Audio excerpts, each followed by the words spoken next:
할렐루야. 야곱의 귀향길이라고 하는 제목으로 함께 은혜를 나누고자 합니다. 제가 가끔 차를 이렇게 운전하면서 신호가 걸릴 때나 이럴 때 DMB로 이렇게 뉴스, YTN 뉴스를 이렇게 시청하게 되는데, 희한하게 우리 지역의 DMB에 여러분 차는 어떤지 모르겠습니다. 그 YTN으로 이렇게 하면 UBC 방송이 나옵니다. UBC 방송이 어느 방송일까요?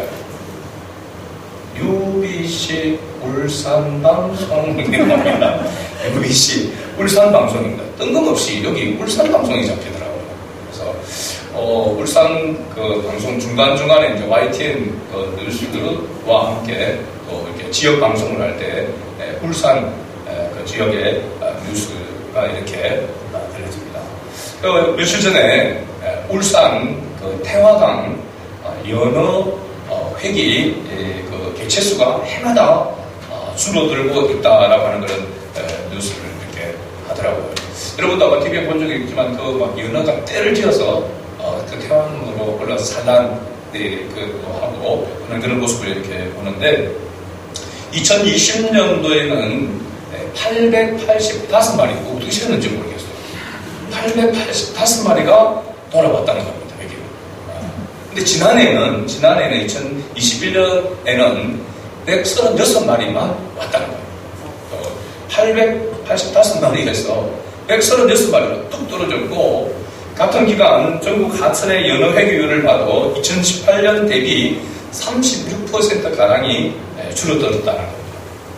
이렇게 줄어든 이유가 뭐냐 보니까 해양 환경 기후변화라든지 환경 오염, 그리고 뭐 지난해 같은 경우에는 수해로 홍수로 인하여서 이 어법이 이렇게 장애가 되고 장애물들이 있었기 때문이다라고 그렇게 추측을 하더라고요. 그래서 연어가 돌아오는데 몇백 마리 이렇게 돌아와야 구경거리도 되고 하는데 136마리, 그러니까 자칫하면 못 보고 어떻게 지나갈 수도 있다는 겁니다. 그러니까 이게 하나의 관광 그런 또 이벤트가 될 수 있는데, 연어가 너무 적게 이렇게 돌아오니까 이게 뉴스거리가 되는 거죠. 그래서 연어가 이 고향으로 돌아오는 회귀 본능이 이렇게 있는데, 돌아오지 못하는 이유가 뭐니까 여러 가지 장애물들이 있기 때문이다 라고 이렇게 말하더라고요. 그리고 사람들도 마찬가지입니다. 사람들도 고향으로 돌아가고 싶어하는 그런 마음이 있습니다. 고향으로. 그런데 고향으로 돌아가려고 할 때에 여러 가지 장애물들이 있기 때문에 고향으로 돌아가지 못하는 그런 부분들이 있습니다. 나이 들어서 고향으로 돌아가고 싶은 그런 마음이 인간에게는 이렇게 있는데, 고향으로 돌아가려면 고향에 집이 있든지 아니면은 그게 뭐 친척이 있든지 하도 못해 땅이라도 있든지 이런 어떤 동기부여가 되어져야 고향으로 돌아갈 수가 있다는 말입니다. 근데 고향으로 돌아갈 수 없는 그런 부분에 여러 가지 장애물들이 있어서 고향으로 돌아가지 못하는 그런 부분들이 있다라고 하는 것입니다. 오늘 야곱이 고향으로 돌아가는 이 길에도 역시 여러 가지 장애물들이 있다라고 하는 것을 우리가 발견할 수 있습니다. 여호와 하나님께서 고향으로 돌아가라, 내 족속, 내 고향 땅으로 돌아가라라고 이렇게 명령했음에도 불구하고 고향으로 돌아가는 그 길은 결코 평탄하지 않았다라고 하는 것을 봅니다. 야곱이 고향으로 돌아가는 이유는 먼저 그곳에 누가 아직도 생존하고 계시냐면 아버지 이삭이 생존하고 계시다는 사실입니다. 가만히 보면 야곱이 떠날 쯤에 이미 이삭은 나이 들어서 이렇게 분별력이 잘 없는 그런 상황이었잖아요. 그런데 그 이후로도 이 이삭은 계속해서 살고 있어, 골골하면서 살고 있었겠죠. 이삭이 몇 세에 죽은 줄 아십니까? 180세에. 그러니까 야곱이 바단 아람에서 20년 이상의 세월을 보내고 오는데도 불구하고 아직까지 이삭이 죽지 않고 살고 있었다는 사실입니다.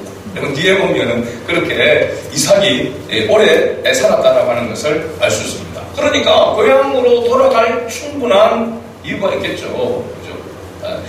혈혈단신으로 외삼촌 집으로 바닷나람으로 하란으로 이렇게 왔지만은 이제 어느 정도 소유물이 생기고 해서 그럴 때에 다시 고향으로 돌아가고 싶은 그런 마음이 항상 있었던 것입니다. 근데 하나님께서 돌아가라고 또 해야 갈 수 있는 그런 상황이니까 하나님의 명령하심이 있고 그 허락이 떨어지자마자 야곱은 결심을 하게 되어지게 되고 이제 고향으로 돌아오게 됩니다.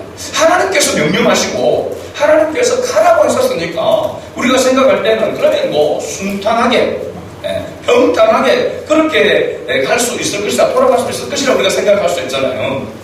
그러나 가는 그 길이 결코 평탄하지 않았다라고 하는 사실입니다.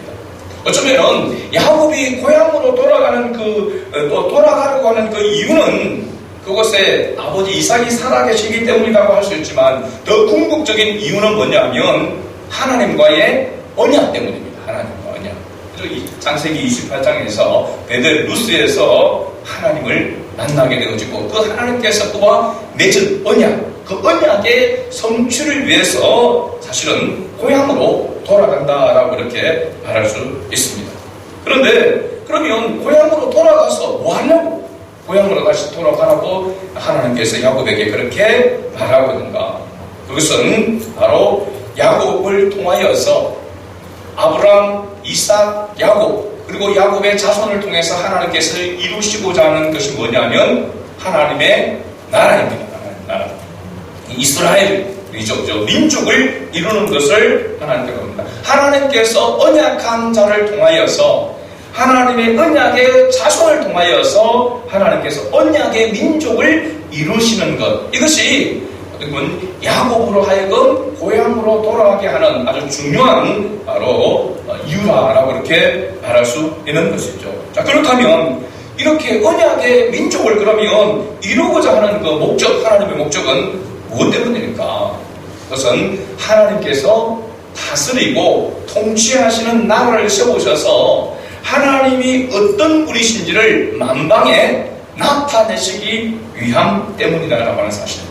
할렐루야. 그러기에 하나님은 하나님의 나라에 들어가는 숫자보다도 더 중요한 것이 뭐냐면 하나님의 자녀로 하여금 또는 이 세상으로 하여금 하나님이 어떤 존재인지 하나님이 어떤 분이신지를 알고 또 그분을 통하여서 그분의 언약을 통하여서 구원함을 받은 하나님의 백성이 하나님 앞에 온전히 찬송과 감사와 영광을 돌리기를 원하시고 하나님은 그 영광을 받으시기 원하시기 때문이다라고 하는 것을 알 수 있습니다. 그래서 야곱이 하나님의 언약을 따라 고향으로 돌아가는 것은 하나님의 이 큰 틀 안에서 우리가 봐야 하는 것이죠. 이것을 우리가 신학적으로 보면 하나님의 구원 계획이다라고 그렇게 말하는 것입니다. 자, 오늘 야곱이 고향으로 귀향하는 길에서 만나는 사건들을 우리가 살펴보면서 오늘 우리도 고향을 향하는 우리 그리스도인들도 고향을 향하는 그런 마음으로 살아가고 있습니다. 우리의 고향은 어디입니까? 우리의 본향이라고 할 수 있는 우리의 근본적인 본향이라고 할 수 있는 본향은 바로 하나님 나라 천국임을 성경은 말씀해 주고 있습니다. 하나님의 나라, 그 하나님의 나라를 우리가 바라보면서 가야 한다는 것이죠. 그래서 천성을 바라보면서 살아가는 우리 그리스도인들의 태도가 어떠해야 하는지 바로 야곱이 이 고향 브엘세바로 다시 가나안으로 다시 돌아가는 이 모습을 통해서 우리 자신을 살펴보아야 한다는 것입니다. 그래서 우리가 본향을 향해서 나아가는 우리 그리스도인이 어떤 태도와 자세를 가져야 되는지에 대한 교훈의 메시지가 여기에 담겨져 있는 것입니다. 먼저 1절에 보면 야곱이 길을 가는데 누구를 만나게 되냐면 하나님의 사자들을 만나게 됩니다. 야곱이 고향으로 가는 길인데 하나님의 사자들이 야곱을 만납니다. 이 하나님의 사자는 바로 하나님의 대리자 또 사신이라고 이렇게 이야기합니다. 2절에 볼 때에 야곱이 그들을 볼 때에 이르기를 이는 하나님의 무엇이라? 군대라 하고 그 땅 이름을 마하나임이라 하였더라. 이 마하나임이라고 하는 이런 모임이나 이런 명칭들을 많이 씁니다. 하나님의 군대. 특히 크리스찬들이 모이는 그런 동아리 이런 그때 많이 사용하는 부분들이 마하나임이 있는데 스포츠, 축구팀에 마하나임이라는 팀이 많습니다. 축구 동아리에. 그러니까 하나님의 군대라고 하는 그런 의미, 힘을 나타내는 그런 의미를 나타내는 것이죠. 근데 이 하나님의 군대를 할 때 이 군대가 히브리 원어로 보니까 어떻게 되어 있냐면 마하네, 한번 따라합시다. 마하네. 어떻게 보면 뭐하네라고 합니다. 마하네라니까 군대라는 뜻입니다. 그러니까 하나님의 군대, 하나님은 엘로힘, 그죠? 엘로힘. 마하네 엘로힘, 하나님의 군대라고 이렇게 말하는데, 이 군대, 마하네라고 하는 뜻이 바로 뭐냐면 구부리다, 진을 치다.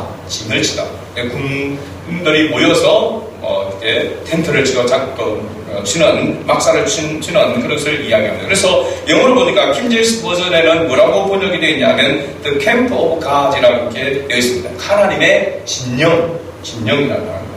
네, 그리고 그 땅 이름을 마하나임이라고 이렇게 합니다. 하나님의 군대가 마하나임이 아니라 바로 하나님의 군대가 이렇게 진을 치고 있는 그 땅을 마하나임이라고 했는데, 이 마하나임이라고 하는 뜻이 바로 뭐냐면 마하네라고 하는 이 하나님의 군대가, 하나님의 이 진영이 동일한 것이 하나 더 있는 1+1이죠.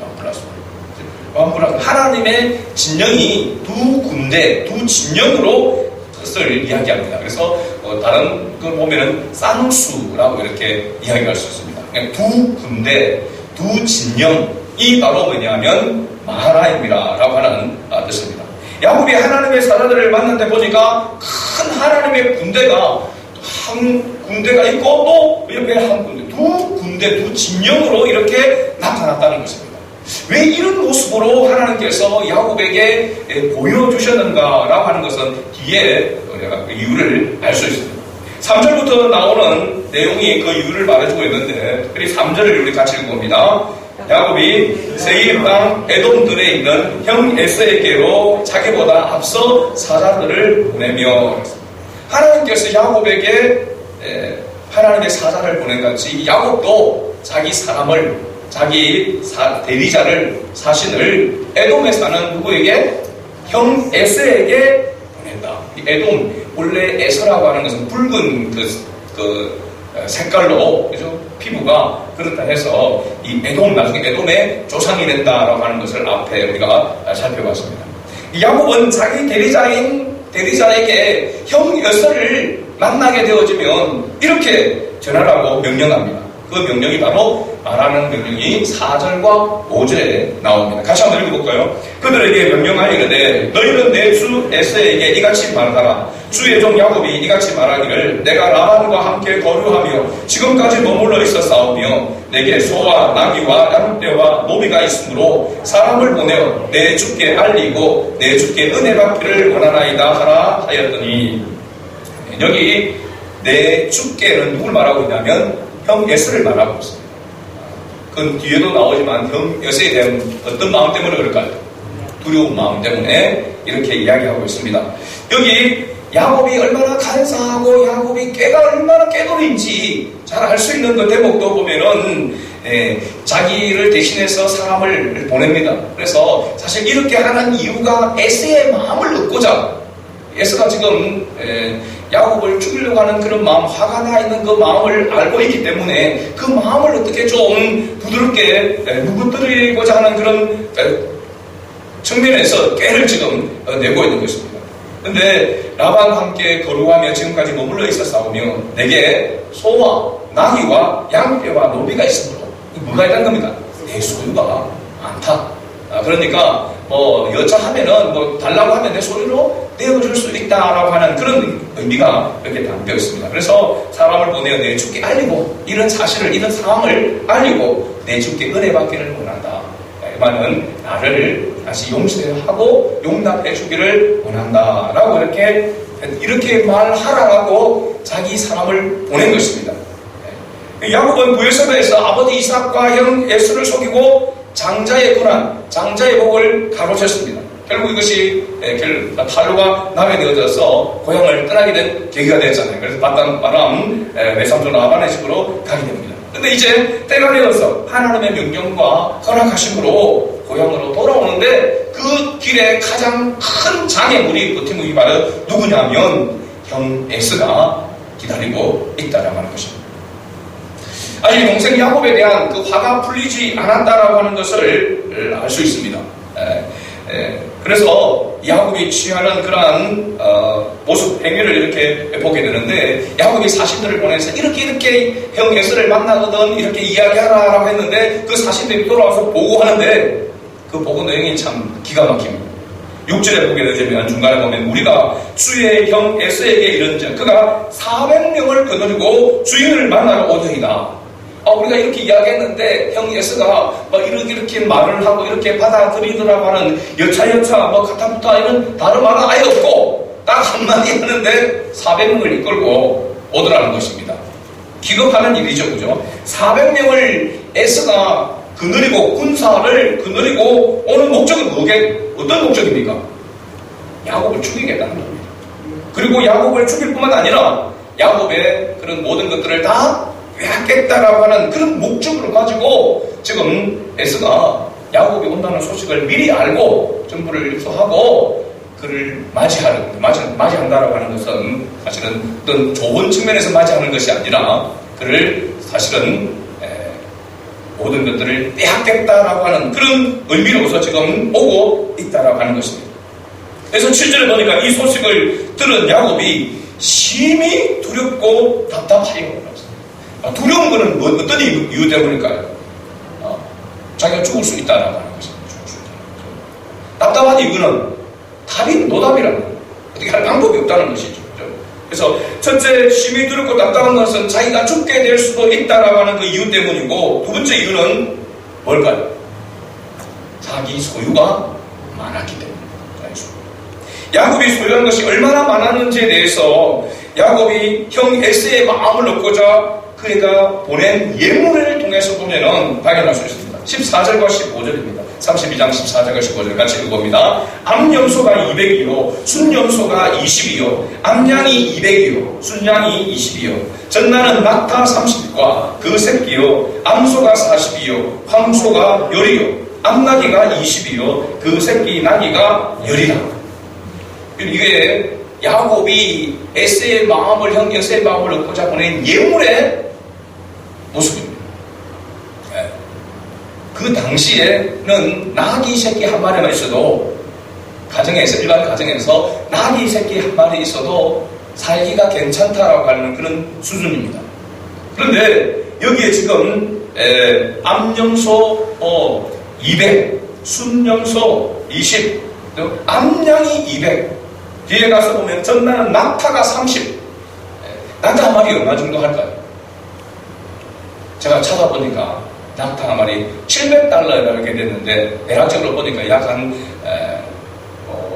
100만 원 정도 이렇게 되더라고요. 근데 지금 현재 카타르에서 낙타가 그렇게 낙타 타고 사막에 여행하는데 낙타 품귀 현상이 돼가지고 품절이 되는 거예요. 낙타가 없어가지고 못 태워가지고 줄을 막 서고 있다는 거죠. 생각해보면 낙타 한 마리 값이 굉장히 비싸다라고 이렇게 할 수 있습니다. 그건 제쳐두고 황소가 10이, 암소가 40마리, 황소가 10마리, 암나귀가 20마리. 이 정도면은 그 당시에 거부입니다. 거부. 그죠?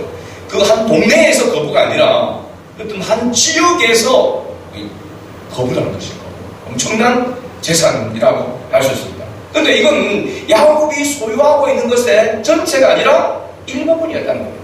그러면 야곱이 얼마나 많은 소유 재산을 모아서 지금 오고 있는지, 초승달, 미혹한 초승달 그 지역으로 양이나 염소나 또 이런 낙타나 이 소들을 끌고 새끼와 끌고 올라 그러면은 그냥 사막으로 올 수는 없습니다.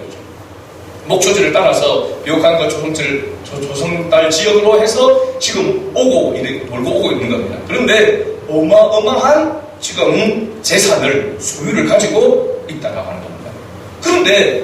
그러니까 야곱이 단순히 자기 목숨만 빼앗기는 것이 아니라 자기 자식과 그리고 이렇게 자기가 정말 뼈빠지게 그렇게 해서 모은 이 재산, 이 소유를 다 빼앗길 수 있다라고 생각하니까 어떤 마음이 되는 겁니까? 두려운 마음이 들 수밖에 없는 것이고, 또 다른 방법이 없으니까 답답한 상황 가운데 있다라고 할 수 있습니다. 여러분, 우리가 전쟁이 나서 지금 우크라이나 같은 데 보면은 미사일 폭탄이 날아와서 아파트가 보니까 절반이 날아가고 주택들이 이렇게 부서지는, 완전히 폐허가 되어지는 그런 모습을 봅니다. 전쟁이 얼마나 참혹한지를 우리가 간접적으로나마 이렇게 보고 있는 것이죠. 전쟁이 일어나서 그렇게 자기가 소유하는 것이 불탄다고 할 때에 소유가 많은 사람이 두려울까요? 소유가 없는 사람이 두려울까요? 전세 살거나 월세 사는 사람은 아이고 뭐 부수시든지 말든지 별 걱정 안 합니다. 그런데 집이 여러 채 있거나 아파트를 한 동을 가지고 있거나 이런 사람들은 그냥 전쟁이 나서 포탄을 맞아가지고 무너지게 되면은 큰일 나는 거죠. 소유가 많으면 많을수록 어떤 마음이 드냐면 두려운 마음이 드는 것이고 또 답답한 마음이 들게 되는 것입니다. 그러니까 야곱이 답답하다, 두렵다라고 하는 것은 자기가 혈혈단신으로 오는 것 같으면 아니 뭐 내 죽으면 그만이지 라고 생각하면서 그냥 두려운 마음도 없을 텐데 처자식들도 많고 그리고 자기가 소유한 것들도 많았기 때문에 야곱이 두렵고 답답한 그런 상황 가운데 있었다는 거죠.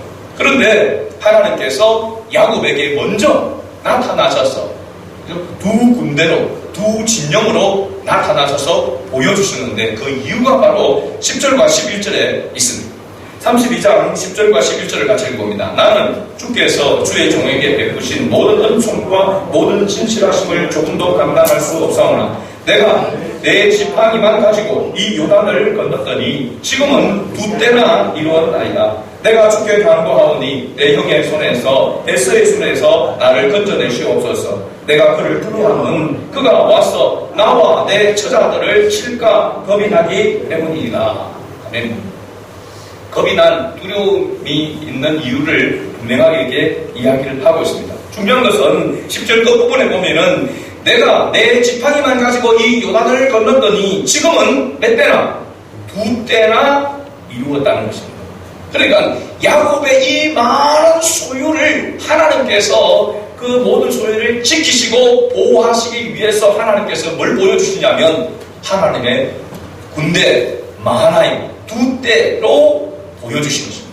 1+1 하나님께서 이 두 때를 내가 두 군대로 두 진영으로 너를 지키고 보호해 주시겠다라고 하는 그런 상징적인 그런 의미로서 하나님께서 야곱에게 그렇게 나타나 주신 것이죠.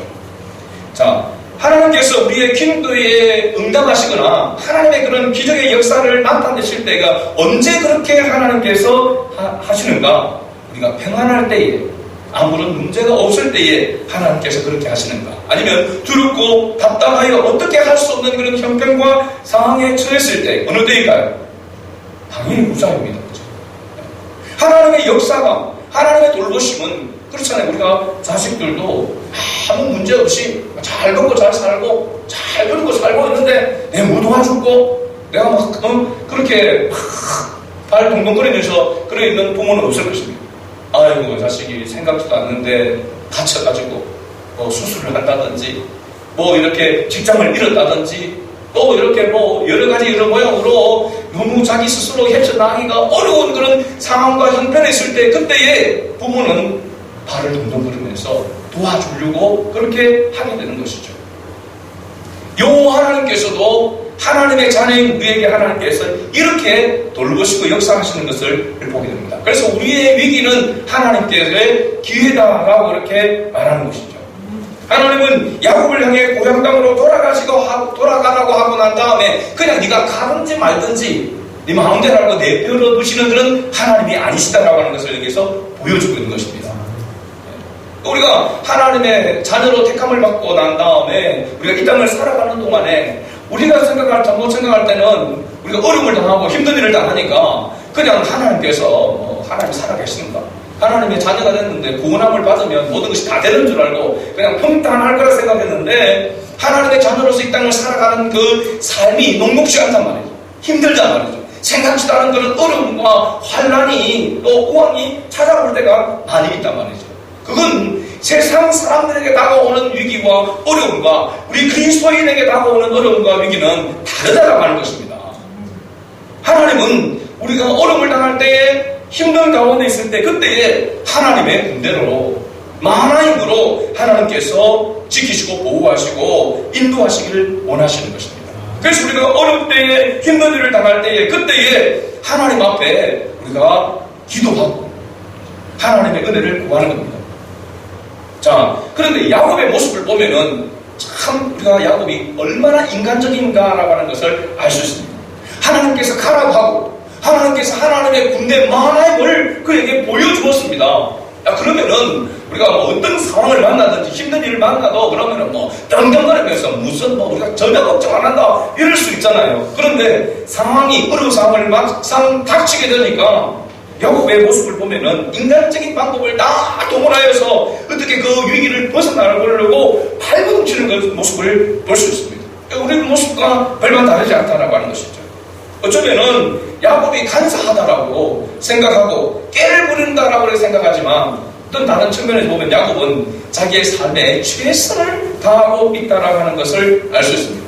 최선을 다하는 그런 인생을 살고 있다라고 하는 것을 알 수 있어요. 야곱의 인간적인 깨에 대해서 왜냐하면 하나님께서 네가 왜 그런 깨를 부리느냐 그렇게 말도 안 하는 그런 미신적인 그런 행위로 네가 그렇게 하느냐 하나님이 나무라시거나 징계하지 않았다는 사실입니다. 내가 너와 함께 한다면 네가 그런 깨를 부리냐 네가 그런 인간 방법과 수단들을 다 동원해서 그렇게 하느냐 하나님께서 그렇게 야곱을 징계하시거나 꾸짖는 그런 모습이 없다라고 하는 사실입니다. 이상하지 않습니까? 그죠? 우리 같으면은 야 내가 다 알아서 한다는데 내가 다 줄 것인데 뭘 네가 알아서 한다고 그렇게 장깨를 부리고 그렇게 그래 뭘 잔머리를 부리고 그렇게 하느냐 그럴 수 있잖아요. 근데 하나님은 야곱에게 그렇게 하지를 않았다는 사실. 이유가 뭘까요? 하나님은 우리가 진토임을 아시기 때문입니다. 여러분 우리가 잘 아는 시편 103편 13절과 14절 말씀에 보면 아버지가 자식을 긍휼히 여김같이 여호와께서는 자기를 경외하는 자를 긍휼히 여기시나니 이는 그가 우리의 체질을 아시며 따라합시다. 우리가 단지 먼지뿐임을 기억하시리로다. 아멘입니까? 하나님이 우리의 체질, 우리의 연약함을, 우리의 부족함을 너무나도 잘 아시고 계시기 때문에 그리고 야곱이 온갖 수단 방법을 다 동원하고 꾀를 동원하여서 그렇게 그 위기를 극복하려고 하는 그 모습에 대해서 하나님께서 얼마든지 징계할 수 있을 것 같은데 얼마든지 그것에 대해서 책임을 물을 수 있을 것 같은데 하나님은 그에 관해서 가타부타 말씀하지 않으신다는 사실입니다. 그 이유는 바로 하나님께서 우리의 연약함과 부족함을 다 아시는 분이시기 때문이라고 하는 사실이죠. 그런데 사실은 이러한 자신의 수단과 방법께로 다 되지 않는다라고 하는 것을 야곱은 몰랐을까요? 한편으로는 알고 있었다라고 볼 수 있습니다. 그래서 형 에서에게 보내는 예물과 자신의 처자식들을 밤에 다 약복 나루를 다 건너게 한 후에 야곱은 홀로 남습니다. 그리고 그때 어떤 사람과 날이 새도록 뭘 합니까? 씨름을 하게 되어지죠. 어쩌면은 여기에 야곱의 태도를 보게 되면 예물도 준비해서 보내고 그것도 각 때로 나눠가지고 한 대가 없어지면은 그 다음 때를 보내고 하려고 하고 온갖 그래도 제일 사랑하는 사람 나이를 더 요셉은 뒤에 두고 그래가지고 처자식들까지 마지막에 보내고 난 다음에 자기 혼자 이 약복 나루에 머물게 되는 것입니다. 이건 뭐냐면 내가 할 수 있는 모든 것을 다 했다. 더 이상 내가 할 수 있는 것은 없다라고 생각하는 거죠. 이게 하나님 앞에 우리 보면 한국이라고 할 수 있습니다. 이때에 하나님과 씨름하게 되었습니다. 여기에 어떤 사람과 날이 새도록 씨름했다고 하는데 이 씨름은 영어로 보니까 레슬러입니다. 레슬링이 아니에요. 레슬링. 그러니까 막 굉장히 과격하게 몸을 부딪히면서 싸웠다는 것입니다. 놀라운 것은 그 결과입니다. 결과. 누가 이겼습니까? 야곱이 이겼다라고 성경에 그렇게 기록하고 있습니다. 25절에 보면 자기가 야곱을 이기지 못함을 보고 이 그가는 누굴 이야기하냐면 뒤에 보면은 하나님과 및 사람들과 겨루어 이겼다라고 하는데 하나님의 사자 천사가 실험했다라고 하는 것을 알 수 있습니다. 그런데 야곱이 이겼다는 겁니다. 그 천사가 졌다는 거예요. 그런데 중상을 입은 사람은 누굽니까? 야곱만 중상을 입었다고 이야기해요. 그 사람은 뭐 다쳤는지 어디든 그에 대해서 언급하지 않습니다. 다친 사람은 누구만 다쳤냐면 야곱만 다친 것입니다. 어디를 다쳤습니까? 네. 환도뼈, 여러분 번역이 환도뼈인데 제가 이렇게 인터넷에 찾아보니까 그 환도뼈는 대퇴부였습니다. 대퇴부. 엉덩이와 다리가 연결되는 이 대퇴부 여기에 이것이 어긋나겠다는 겁니다. 이게 어긋나갔으면은 얼마나 통증이 심했습니까? 아닌가. 그래서 나중 뒤에 보면은 야곱이 걸음걸이가 절면서 걸었다라고 성경에도 그렇게 기록하고 있습니다. 아니 야곱이 이겼는데 다친 사람은 야곱이 다쳤다는 겁니다. 이게 그냥 뭐 단순하게 조금 다친 것이 아니라 위골되어졌다라고 이야기하고, 그러니까 대퇴부가 어떻게 보면 끊어진 것 같은 그런 중상을 입은 것입니다. 그죠? 그런데 성경에서 보면 천사가 지고 야곱이 이겼다는 겁니다.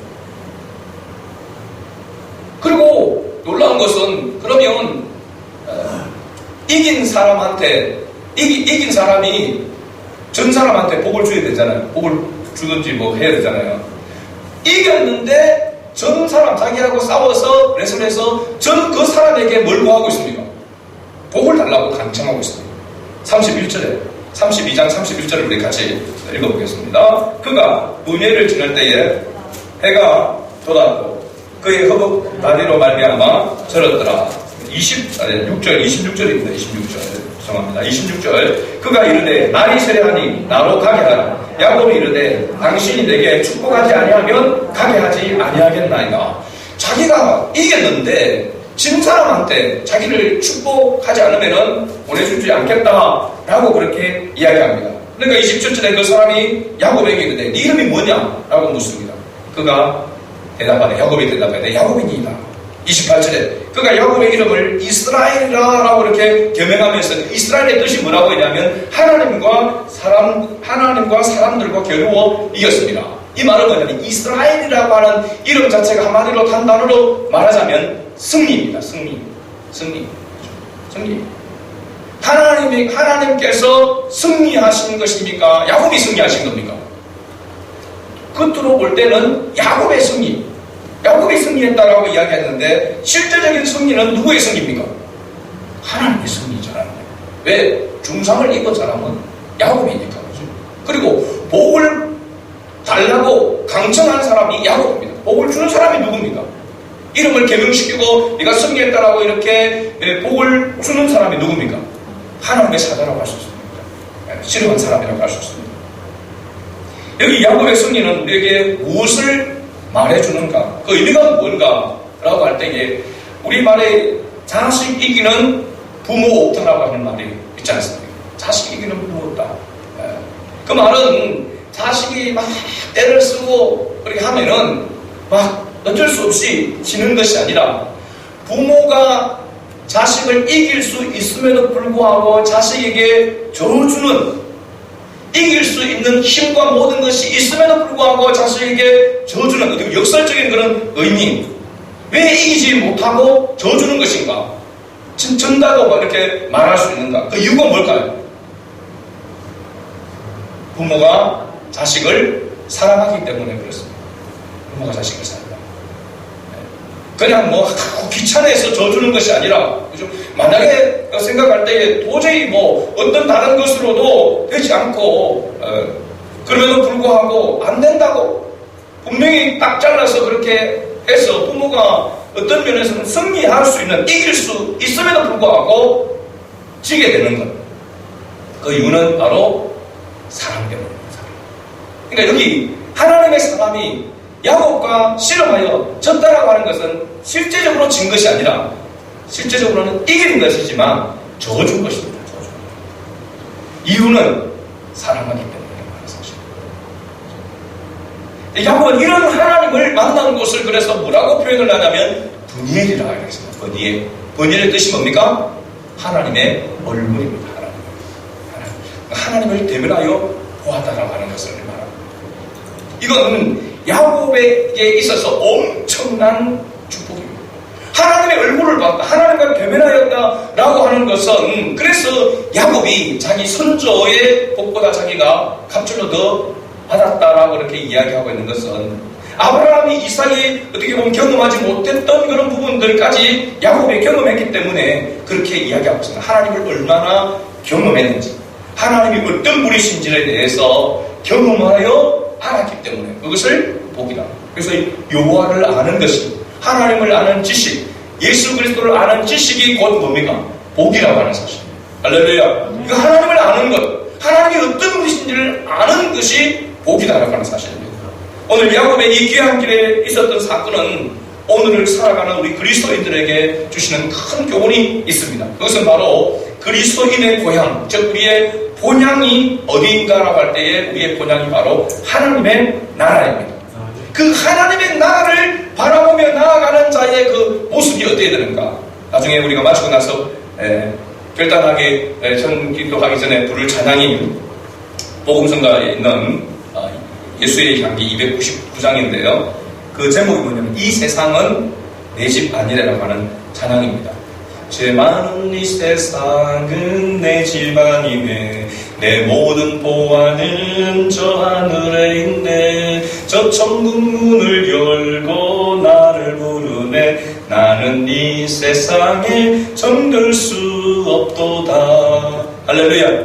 이 찬양의 가사의 이 고백이 진정한 그리스도인의 고백이어야 한다는 사실입니다. 할렐루야.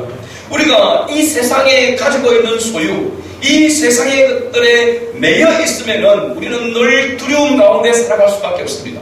답답한 가운데 살아갈 수밖에 없습니다. 그러나 우리의 본향이 하나님과 이 모든 것들을 다 내려두고 다 두고 가야 할 곳이 있다라고 할 때에 거기에 소망을 두고 살아가는 사람에게 나타나는 고백이 뭐냐면 감사와 찬양이 넘쳐나게 되는 것입니다.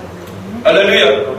그래서 이 땅의 것에 매이게 되어지고 이 땅의 것이 다라고 생각하는 사람은 진정한 그리스도인의 모습이 아닙니다. 또 그런 자세로 살아가는 자는 그리스도인의 태도의 모습이 아니라고 하는 것입니다. 중요한 것은 이러한 은혜를 하나님은 우리 모두에게 주시기를 원하신다는 사실입니다. 누구에게? 하나님의 자녀가 된 자가 본향을 향하여 나아가는 그 길에 두렵고 답답한 일을 만날 때마다 하나님께서 야곱에게 보내주셨던 하나님의 군대 마하나임, 하나님의 두 진영으로 하나님께서 보호하시고 지키시고 인도하시는 분이라고 하는 사실을 잊지 말라고 하는 메시지가 바로 오늘 이 야곱의 귀한 길에서 우리에게 주시는 하나님의 메시지인 줄 믿습니다. 하나님은 능히 우리를 이기시는 분이시지만 사랑으로, 그 사랑으로 우리에게 저어주시는 분입니다. 그래서 우리가 하나님 앞에 하나님의 말씀을 붙들고 기도할 때에 하나님은 그 기도에 전혀 응답해 주시지 않아도 상관이 없으신 분입니다. 그러나 하나님께서 하나님의 그 약속 때문에 저어주시는 것, 응답해 주시는 것, 기적을 베풀어 주시는 것은 뭐냐면 하나님의 사랑입니다. 하나님의 능력으로 우리가 뭐 정성을 다해서 믿음으로 하나님 앞에 구했기 때문에 하나님이 주시는 것이 아니라 하나님께서 줘주시는 것이다니까. 하나님의 그래서 긍휼과 자비하심이 우리로 하여금 하나님의 자녀다운 삶을 살아갈 수 있도록 해 주신다는 사실입니다. 그래서 우리가 섬기는 하나님이 어떤 분이신지를 우리가 잊지 말아야 된다는 사실입니다. 이것을 우리에게 교훈해주고 있습니다. 우리 그리스도인들은 위기를 만날 때마다, 어려운 일을 만날 때마다 우리가 잊지 말아야 될 것은 끝까지 하나님께서 우리를 보호하시고 지키시고 인도해 주실 것이라고 하는 이 믿음을 잊어버리지 말아야 된다는 사실입니다. 그 믿음을 잃지 않도록 우리는 위기 앞에서 기도해야 되는 것입니다. 하나님 이 문제 해결해 주십시오. 이 문제가 해결되면 이라고 하는 것이 아니라 이 문제를 통하여서 하나님의 뜻을 알게 하여 주옵소서.